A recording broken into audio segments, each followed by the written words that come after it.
for us? Yeah. Yeah. Yeah, it's kind of related to the whole referral network thing. This is a bunch of statistics that came out of the ABA. And the question to potential clients is, what do you find important when you're going to select a lawyer or a law firm? And you see what all the results are. And again, this is, I think, really helpful for lawyers and maybe even more so for solos. Oh, I need to have my bio updated. I need to write articles. I need to be on LinkedIn. Yeah, Right. all of those things are important, but look at that number one most important factor to a potential client is a referral. Right. Somebody used you, they had a good result, they knew your name, and I'm going to reach out to you. Wow, like any of us, that's so powerful. Yeah, they'll probably after that call, okay, thank you. Sally Gomez at Gomez and Lopez. Hang up, Sally Gomez. Okay, I am going to look at her website. I am going to look at an article she wrote. All that stuff matters, but what was most important is somebody saying, call Sally Gomez. Couldn't agree more. I mean, I think marketing helps, especially in the volume of generating inquiries and generating chances of more referrals, but you just have to be out there. Like you mentioned the PTA, in a prior episode, I mentioned someone just going to sports games, go to Laker games, foster a lot of connections that way. I think you just have to be out there. So what do you say to attorneys who say, I don't have time for this? Well, that'll be a short conversation because I'd probably be rather direct about it. Like you need to make time for appropriate focused places where you should be involved. It might be a nonprofit, whatever it happens to be. And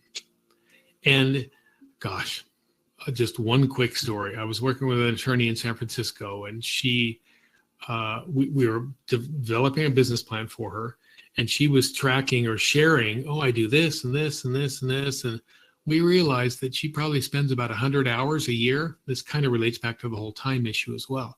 Yeah, between going to this luncheon and going to that conference and going to the quarterly lunch of the Home Builders Association, she was in real estate. And we tracked all that for a year. I actually am pretty busy, but it's all very scattered. It's not strategic or organized. Yeah. So we, back to this question, we said, where are the areas that most of your referrals come from? Oh, mostly these three organizations. Okay, let's take that 100 hours and focus it now. You're going to write articles for them. You're going to speak at their annual conference. You're going to go to their luncheons, and those are going to get much more attention, and you'll get a much greater return, but you'll also be focused.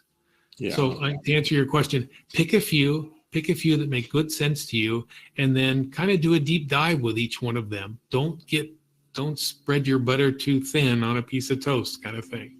Be really focused. I think we'll get into the 12-month planning, but I think that's going to be really important. But one thing I want to share is that I find that marketing planning is oftentimes way over-engineered. And to the extent that a lot of attorneys that I talk to, when they think about business development, they think that they have to create these like really sophisticated like roadmaps and like very predictable tasks. And I think you're right. Just start small, like start with one thing, like join a group, find out what content they're interested in, either live or virtually or through the written word, and just give them content, give them your time, give a presentation. You're going to earn more the more you give away, I find. And the practice that we have at Abogados Now is more is more. Everyone says less is more. We disagree. Just the more places you're at, the more it compounds. It really does. So the more attention, it just comes back to you, especially if you're giving stuff away. Yeah. So I'm curious, though, we're going to get into the 12-month planning. How much of the 12-month planning has to do with business development versus other disciplines or habits that you think attorneys should form if they're in the path of like transforming their firm? Yeah, great question. I'm not trying to make too much of a plug here, but I have a YouTube channel, and it's easy to find at Lawyer Biz Dev, at Lawyer Biz Dev on YouTube. or you can search my name on LinkedIn or YouTube. And I post videos regularly.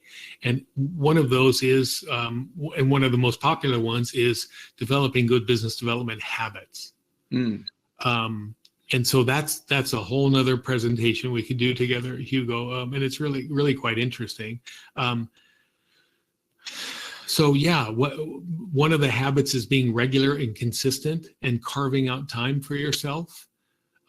So that I would say is probably the most fundamental good habit to have. And it definitely relates to this 12-month calendar that we're going to look at. Let me just share one more thing quickly about this planning being either more is more or less is more, or being just too much. In the coaching modules that I have on my website, there are 5 of them. And one of them is doing a business plan for lawyers. And that's the number one question I get. How do I do a plan? And mine is 8 pages long, right? Not a huge binder, not binders. Yeah, as you fill it out, it starts to grow, but it's like, here are the core areas. Here are the core things you need to do in each one of them. It's 8 pages long. It's not a big, huge endeavor. And attorneys can do it on half a Saturday with a cup of coffee and be much better organized. I love that. And so I'm just, before we get into the calendar, when attorneys want to build this thing out, can they work with you directly, or do they work with your team? Can you illustrate, like, what does working with the law practice growth system look and feel like? Yeah, sure. After doing this for a number of years and growing my own practice and growing practices with lawyers and with firms, I realized, kind of like the business plan, there really are some core essentials that anybody could do. Yeah. So on my website, let me create all of the kind of the outline. Let me record a 1-hour video that walks you through it with some takeaways afterwards, or a worksheet or a business plan. And there are 5 core strategies that are on that on my website. So some attorneys, I just talked to one yesterday that said, I just went through that. It's $875 for these 5 core sessions, but I want some kind of one-on-one time afterward. And so many times it's a hybrid. Do that, and if that satisfies all your needs and you're on the road to growth, great. Check in with me now and again. Let me know how I can help.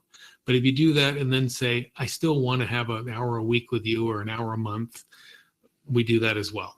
So it's a bit of both, Hugo. That's fantastic. Awesome. So